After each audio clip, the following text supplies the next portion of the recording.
Dumating na sa India nitong Lunes si U.S. Vice President J.D. Vance para sa isang 4-day visit.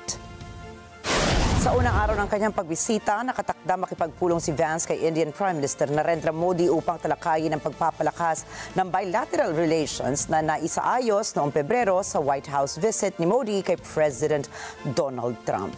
Naganap ang pagbisita sa gitna ng pansamantalang pagkapahinto ng programa ni Trump sa taripa laban sa karamihan ng mga bansa. Layunin ng India na maiwasan ang ipinataw na taripa ng US, maisulong ang kanilang bilateral trade deal at higit pang patatagin ang relasyon nito sa administrasyong Trump.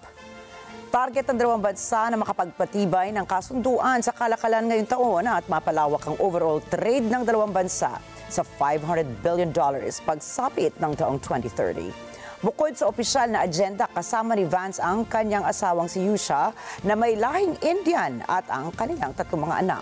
Ayon sa Foreign Ministry ng India, inaasahang rerepasuhin ni Modi at Vance ang kasalukuyang estado ng ugnayan ng dalawang bansa at magpapalitan ng pananaw hinggil sa mahahalagang isyong panrehiyon at pandaigdigan.